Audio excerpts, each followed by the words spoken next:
हमारे बीच में अरविंद सिंह चौहान जी लोक गायक हैं, उनका बहुत बहुत स्वागत है, उनका हार्दिक अभिनंदन है। रायवाला से हमारे बीच में विक्रम परियार जी, गणेश रावत जी, ऋषिराम शर्मा जी और उनके बहुत सारे साथी हैं। मैं सभी का नाम लेना यहाँ पर संभव नहीं हो पाएगा, मैं उनका हार्दिक अभिनंदन स्वागत करता हूँ। मंजू बलोदी जी के नेतृत्व में टीम यहाँ आई है से, मैं उनका हार्दिक अभिनंदन और स्वागत करता हूँ। हमारे बीच में विनीत राजन अधिकारी दिशंबर दत्त पौटियाल जी हैं संयुक्त समिति से, उसका हार्दिक अभिनंदन और स्वागत करता हूँ। श्री विस्थापित पशु लोग से हरि सिंह भंडारी जी पूर्व प्रधान, प्रताप सिंह राणा जी अध्यक्ष हैं, उनके साथ पूरी टीम आई है। सभी का नाम लेना यहाँ पर संभव नहीं हो पाएगा, मैं आप सभी का हार्दिक अभिनंदन और स्वागत करता हूँ। मैं स्वागत करता हूँ मातृ शक्ति का, छात्र शक्ति का, युवा शक्ति का, अपने बड़े बुजुर्गों का कि आपने इस बड़ी संख्या में यहाँ एकत्रित होकर ये साबित कर दिया है कि मौन विवाद 1950 और एक सशक्त भू कानून की लड़ाई अब अपने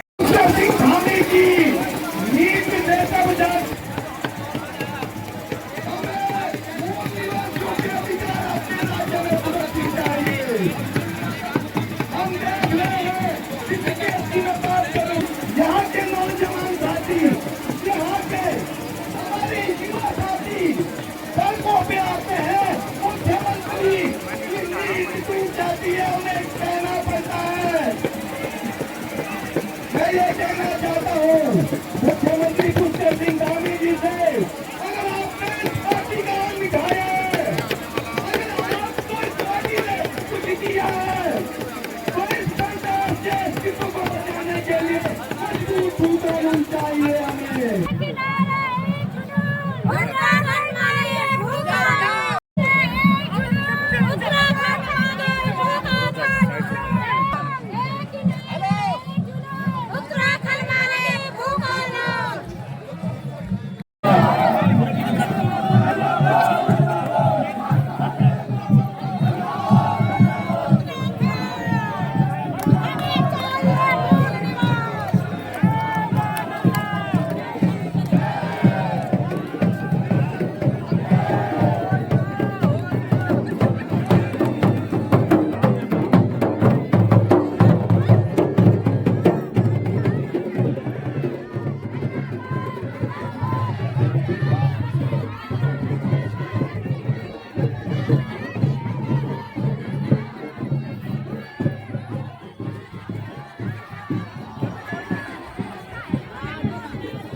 तो बीच में खड़ा हूँ, बीच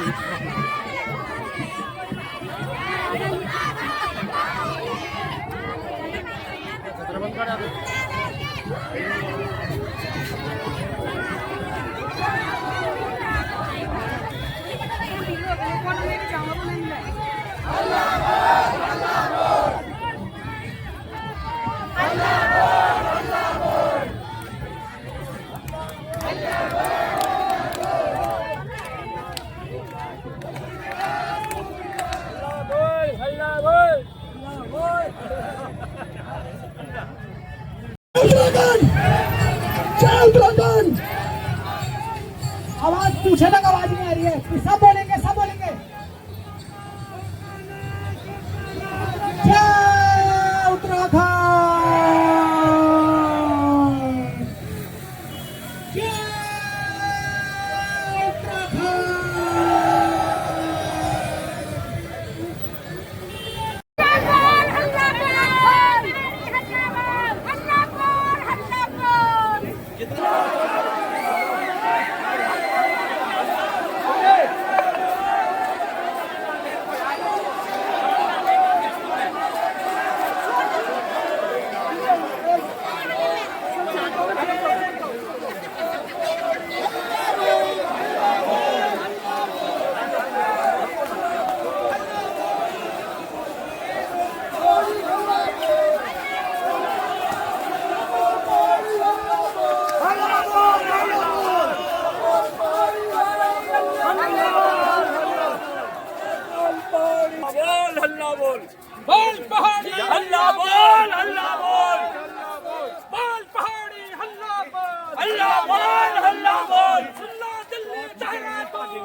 तो मैंने कहा था मैं आगे था।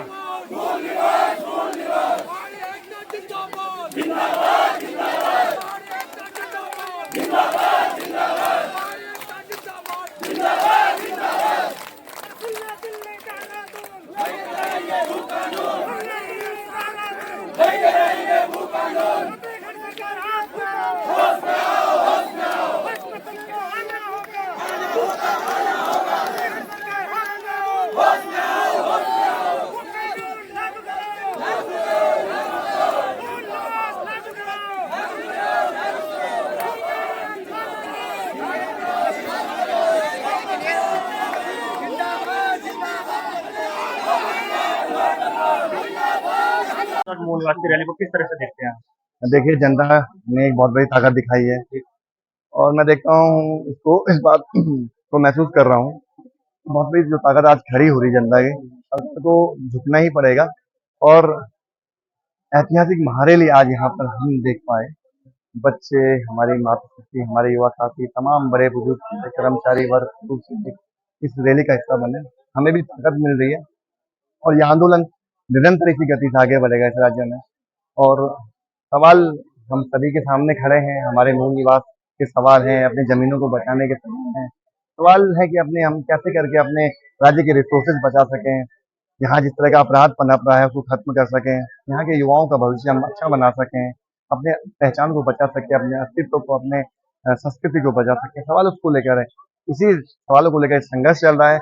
ये सवाल तभी हल होंगे जब सरकार यहाँ पर मजबूत भू कानून बनाएगी। ये सवाल तभी हल होंगे जब मूल निवास की व्यवस्था होगी, जनता की भावनाओं के अनुरूप सरकार कानून बनाएगी, तो लोगों को सरकार पे भरोसा होगा। अगर नहीं बनाती है तो जनता इसी तरह सड़कों पे आती रहेगी। और भाई कई लोग ऐसे भी हैं जिन्हें भूपाल में मूल निवास का पता है, उन लोगों का क्या कहना है? नहीं पता है। हाँ, कई लोगों ऐसे मैं उनसे यही कहना चाहता हूँ, भू कानून को आसान भाषा में समझिए। मजबूत भू कानून बचेगा तो उनकी जमीन बचेगी, उनकी जमीन बचेगा, उनका जमीर बचेगा, उनका स्वाभिमान बचेगा, उनकी भाषा संस्कृति बचेगी। उस जमीन पे वो मालिक बनकर रहेंगे, नौकर नहीं बनेंगे। ये बहुत आसान भाषा में लोगों को समझना चाहिए। जमीन ही हमारा सब कुछ है, जमीन ही हमारा आधार है। जमीन नहीं है तो हम कुछ भी नहीं है। जमीन इसी तरह खिसकती रहेगी। एक बड़ा तबका अगर जमीन खरीदेगा इस राज्य में, अपनी पहचान कहाँ हमारी बचेगी? हम तो खत्म हो जाएंगे अपने राज्य में। अपने अस्तित्व को बचाने के लिए जमीनों का बचना बहुत जरूरी है। इस बात को लोग समझ रहे हैं, नहीं है इसलिए लोग आ रहे हैं। और मूल निवास भी इसलिए बहुत जरूरी है कि हम चाहते हैं कि यहाँ के लोगों को हिस्सेदारी रिसोर्सेज में 90% हो, नौकरियां हो, चाहे सरकारी योजनाएं हो, कोई भी रिसोर्सेज हो। अभी थाने का एक बयान भी आया भूपाल को लेकर, लेकिन वो मूल निवास पे चुप रहे हैं। देखिए, मैं कह रहा हूँ वो तो बयानवीर हैं, धाकड़ बोलते हैं, लेकिन धाकड़पन नजर नहीं है। ऐसे बयानवीर जो पहली बार हमारे राज्य में मिले हैं। सिर्फ मीडिया मैनेजमेंट कैसे करना है, अखबारों की सुर्खियां कैसे बनानी है, हम ला रहे हैं मजबूत भू कानून। 2 साल से जनता सुन रही है, लेकिन जनता को कानून तो मिला नहीं। लेकिन मूल निवास के बारे में मुख्यमंत्री इसलिए नहीं बोल रहे हैं, उनको पता है मैं मूल निवास की बात करूंगा तो जो लोग यहाँ आ गए हैं वो कहीं उनका वोट बैंक हाथ से न खिसक जाए, इसलिए वो चुप्पी साधे हुए। जो भी राष्ट्रीय दल है इस राज्य में, वो मूल निवास की बात बिल्कुल नहीं करेंगे। और हम लोग मूल निवासियों की हक की बात कर रहे हैं, 90% हिस्सेदारी की बात कर रहे हैं। सरकार 90% हिस्सेदारी यहाँ के मूल निवासियों को दे, 10% हिस्सेदारी ठीक है उनको भी मिले। तो और लोग हैं इस राज्य में, हम उनका भी विरोध नहीं करते, लेकिन ज्यादा हिस्सेदारी इस राज्य में मूल निवासी की होनी चाहिए और जमीनों के कड़े कानून इस राज्य में होने चाहिए।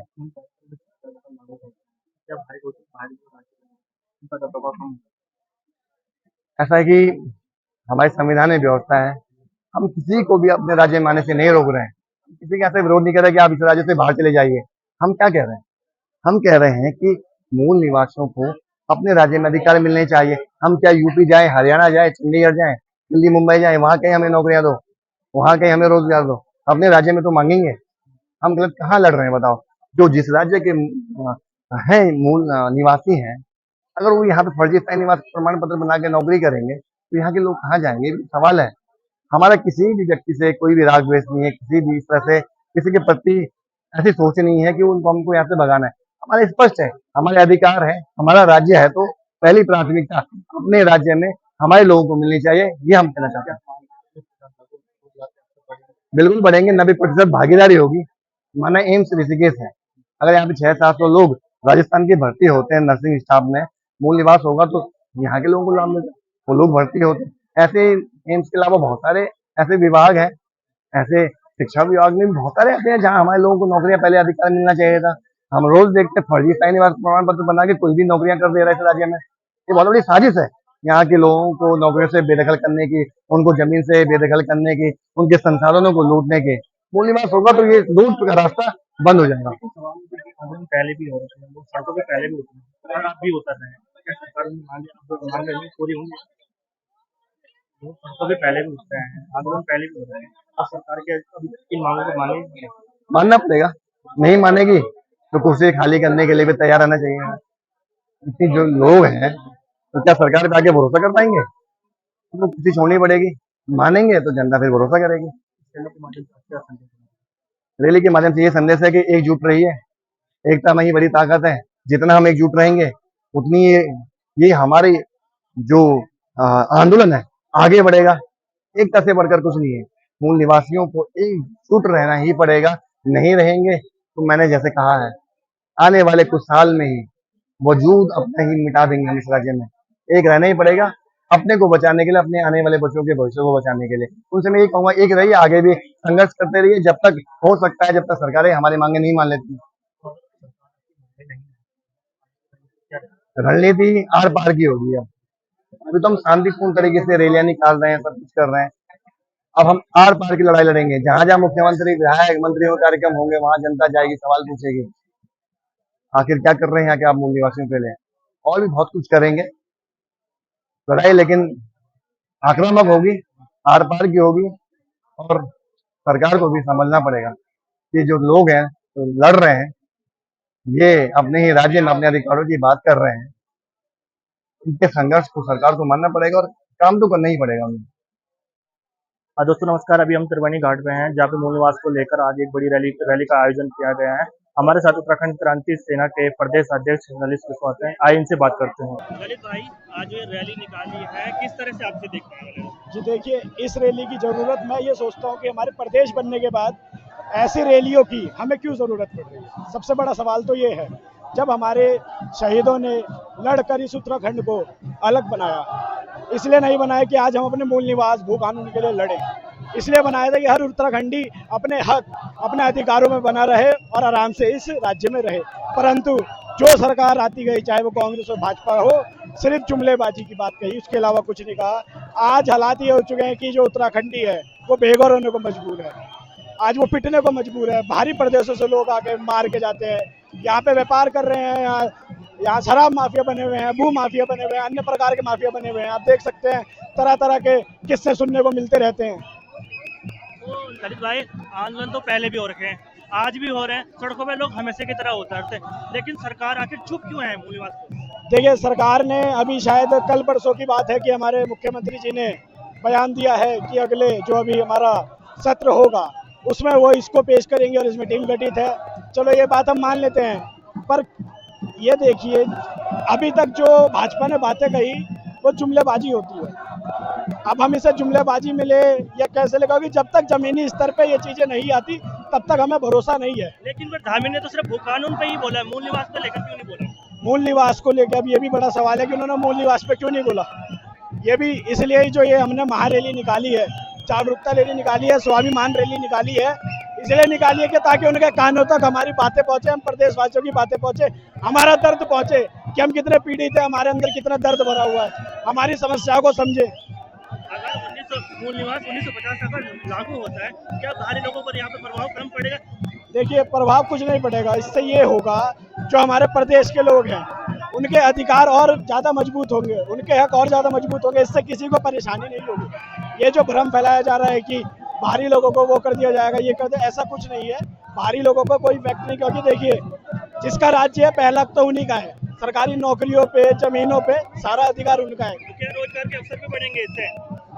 देखिए, रोजगार के अवसर तो सरकार के हाथ में, मुझे तो लगता नहीं है जैसे हमारी सरकार कार्य करती है कि बढ़ेंगे, पर हम कहना चाहते हैं कि सरकार ऐसी योजनाएं लाए जिससे रोजगार बढ़े, जिससे जो पलायन हुआ है वो वापस हमारे प्रदेश में सारे खुशहाल गांव बन सके। आज की रैली का संदेश क्या देना चाह रहे हो आप सरकार से? आज की रैली का यही संदेश है कि हमारी बातों को सुने और मूल निवास भू कानून पे जल्द से जल्द एक्शन ले और उस पर एक अच्छा कानून बनाए और रोजगार की बात करें और गैर जमीन राजधानी की बात करें। जी भाई, इस रैली के माध्यम से क्या कुछ कहना है? जी, मैं ये कहना चाहूंगा कि जो आज हमारा समस्त उत्तराखंडी आज एकत्रित हुआ है, जो आह्वान किया था, आज हमें बड़ी खुशी होती है देख के कि हमारा प्रदेशवासी फिर जाग रहा है।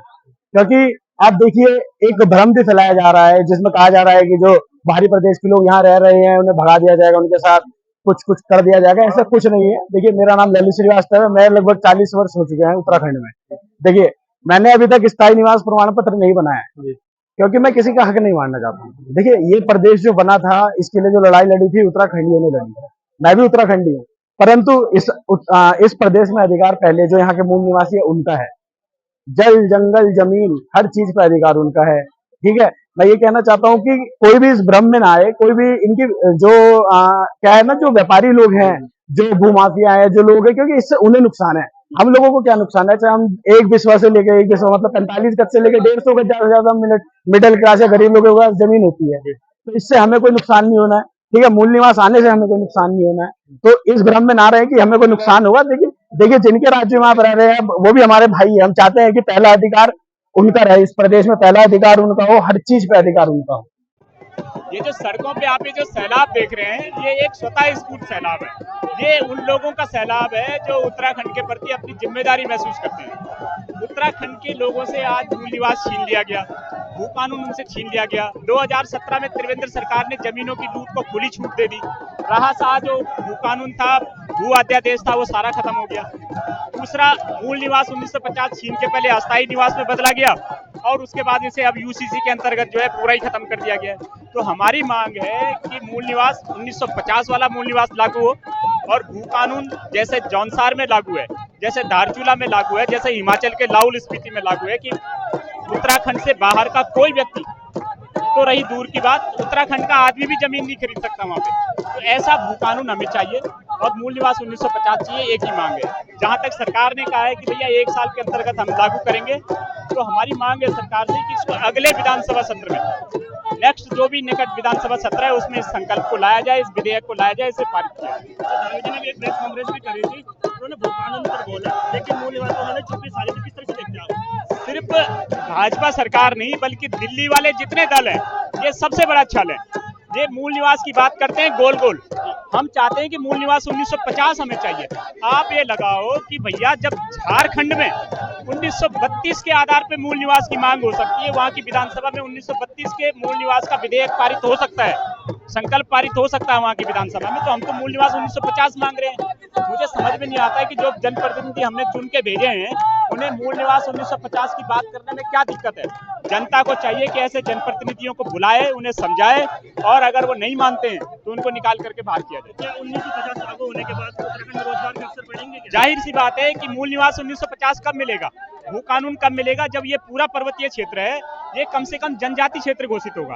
अगर पूरे उत्तराखंड के पर्वतीय क्षेत्र को शेड्यूल 5 में लाया जाता है, जनजाति क्षेत्र घोषित किया जाता है, तो ये ऑटोमेटिक लागू हो जाएगा, मूल निवास भी ऑटोमेटिक लागू हो जाएगा। मूल निवास 1950 आपने देखा होगा कि जौनसार में जो मूल निवास का प्रमाण पत्र मिलता है वो सिंपल नहीं मिलता, वो मिलता है मूल निवास 1950 का, और जनरल कैटेगरी को मिलता था पहले मूल निवास।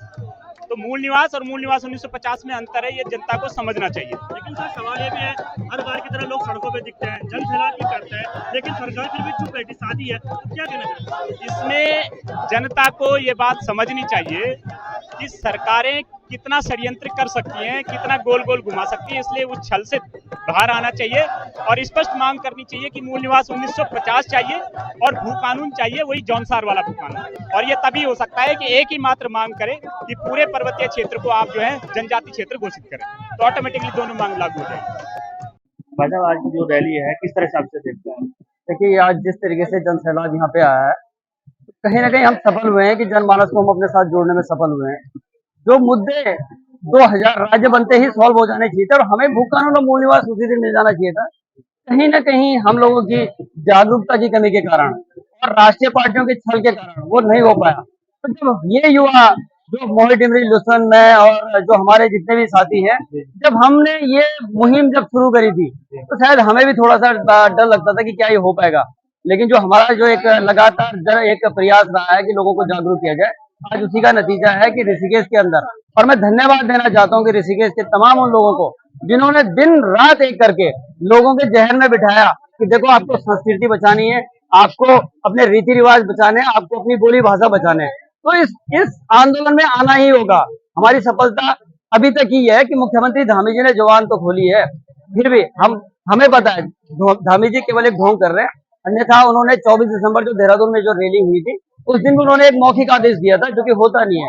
उन्होंने मौखिक आदेश ये दिया था कि पहाड़ी जिलों में जमीन की खरीद फरोख्त नहीं होगी, लेकिन आप देखिए उसके बाद भी कई जमीनें बिकी है। तो हमारा एक संदेश पुष्कर सिंह धामी जी से भी है कि आप झूठ बोलना बंद कीजिए। इस उत्तराखंड की जनता को जिस परिकल्पना के लिए राज्य बना था, आप उनके साथ छल मत कीजिए। आपने परसों भी बयान दिया, हम स्वागत करते हैं। आप जितना जल्दी हो आप भू कानून और मूल निवास लेके आइए, देखिए कमेटी पे कमेटी मत बनाइए। एक बहुत सीधा सी बात है, जो भुवन चंद खंडूड़ी जी ने जो भू कानून लाया था, आपको उसी में कुछ और उसको और कठोर करना है कि जो नगर निगम के भी जो जमीनें हैं उस पर आपको एक लिमिट लगानी पड़ेगी कि इससे ज्यादा कोई जमीन नहीं ले सकता। आज तक कोई जमीन ऐसी बची नहीं हुई है। लेकिन काला जी जो धामी का परसों बयान आया था उससे वो कानून भी था, लेकिन वो कानून तो चुप है। देखो धामी जी उस दिन बिना पढ़ के आए थे, उन्होंने मूल निवास पे भी मुंह खोला है, उन्होंने खोला है, लेकिन अगर आप उनका चेहरा अगर हाव भाव देखें तो वो कॉन्फिडेंट नहीं थे कि वो बोल क्या रहे हैं। ये हम अच्छे से समझ रहे हैं कि उनके ये भारतीय जनता पार्टी राष्ट्रीय या कांग्रेस की राष्ट्रीय पार्टी इस तरीके का छल करती है। हम उनके बहकावे में नहीं आएंगे। हम चाहते हैं जल्द से जल्द इस प्रदेश के अंदर भू कानून और साथ में मूल निवास 1950 लागू हो। अगर लागू होता है तो क्या उत्तराखंड को बदलाव देखने को मिलेगा? बिल्कुल मिलेगा। देखिए, चाहे उत्तराखंड की सीमा के अंदर कहीं भी कोई भी रह रहा, चाहे नारसन में हो, लश्कर में हो, या फिर माणा, नीति माणा या हरसिल, पिथौरागढ़ कहीं भी हो, सबको फायदा मिलेगा। दूसरी चीजें देखो, हमारी नौकरियों पे आज नौकरियां कौन ले रहे हैं? आज हमारा बेरोजगार संघ के जो लोग हैं वो लगातार आंदोलन कर रहे हैं कि नौकरियां में भी भ्रष्टाचार हो रहा है। हमारी नौकरियां तो किसी बाहर वालों को मिल रही है। तो अगर मूल निवास 1950 लागू होता है तो हमारे रोजगार के अवसर बढ़ेंगे। बिल्कुल, देखो दो चीजें हैं, रोजगार के जो सरकारी नौकरियां उनमें भी रोजगार बढ़ेगा, जो निजी क्षेत्र है उसमें भी सरकार को ये एक नियम बनाना पड़ेगा कि जो भी हमारी जमीनों पे जो भी उद्योग धंधे खुले हुए हैं उसमें 70 से 80% लोग हमारे ये मूल निवासी लगे। लेकिन सरकार तो बड़े बड़े दावे करती है, लेकिन फिर भी धरातल वो काम नहीं करते हैं। देखो, सरकार बड़े बड़े वादे करते हैं, बड़े बड़े एडवर्टाइजमेंट करती है, इसके अलावा उनके सारे वादे खोखले होते हैं। धरातल पे कुछ भी काम नहीं हुआ है। हम भी एक वक्त भारतीय जनता पार्टी के समर्थक हुआ करते थे, और ऑल वेदर रोड की जिस दिन प्रधानमंत्री जी आए थे देहरादून के अंदर, तो जो विजुअलाइज जो चल रहा था वहां पे एक वीडियो जो चल रही थी, उससे लग रहा था कि ऑल वेदर रोड बनेगी तो कितना अच्छा हो जाएगा। आप ऑल वेदर रोड की आप देख सकते हैं कि हालत क्या है। तो भारतीय जनता पार्टी या कांग्रेस का चरित्र रहा है कि एडवर्टाइजमेंट बड़ा देना, करना कुछ नहीं। लेकिन जी ये बात बताइए, लोग जनता हर बार सड़कों पर आई है, आंदोलन भी कर रहे हैं, लेकिन सरकार फिर भी चुप है। देखो, सरकार इसलिए चुप है कि सरकार अभी तक ये सोच रही है कि देखो जनता वोट में हमें ही देगी। सबसे बड़ी समस्या यही आती है। लेकिन सरकार ऐसा क्यों चाहती है कि लोग सड़कों पर उतरे? सरकार उनकी बातें सीधी तरह से क्यों नहीं मानती है? वही बोल रहा हूँ ना कि सरकार की मंशाएं अलग है। देखो, वो सरकार कौन चला रहा है? ये धामी जी नहीं चला रहे हैं, सरकार तो माफिया चला रहा है, भू माफिया चला रहा है। अब कभी वो बोलते हैं कि जो जमीनों में घोटाले हुए हैं, जमीन गलत लोगों ने ले ली है। अरे धामी जी, आप मुखिया और आप ऐसी बातें कर रहे हो? आप सोए हुए थे क्या जब वो जमीन बिक रही थी और किसी गलत होटल के लिए जमीन बिक रही थी और वहां पे प्लॉटिंग हो जाती है? धामी जी, आप सो रहे थे क्या? आप अपनी नाकामी आप जनता के सामने रख रहे हैं। अगर इस प्रदेश के हितैषी होते तो वो जमीनें बिकती नहीं। अगर बिक भी गई थी तो वो जमीनें अब आज तक वापस हो जानी चाहिए थी। आप देखिए, चाहे मैं ये यमकेश्वर से लगता हुआ क्षेत्र हो, नरेंद्र नगर से लगता हुआ क्षेत्र हो, यहाँ पे कितनी गुंडागर्दी बढ़ गई है इसी जमीन के कारण। आज जो रैली है उसका संदेश क्या देंगे? आज की रैली संदेश, धामी जी, जितना जल्दी हो भू कानून लागू किया जाए और मूल निवास 1950 हमको दिया जाए, ये हमारा अधिकार है। और उत्तराखंड की परिकल्पना इसलिए बनी गई थी कि हमारे अपने संसाधनों पे, हमारे अपने जल जंगल जमीन पर हमारा अपना अधिकार। अगर इतने आंदोलन के बाद भी अगर सरकार इसमें मंथन नहीं करेगी तो आप क्या करेंगे? देखो, अभी हम रणनीति बना रहे हैं, ये आंदोलन आज यहाँ तक पहुंचा है। हम विचार जो भी हमारी कोर टीम, जो भी हमारे अब तो हमारा प्रदेश भर में हमारा संगठन तैयार हो चुका है। हम आगे की रणनीति जरूर बहुत जल्दी अभी जनता के सामने रखेंगे।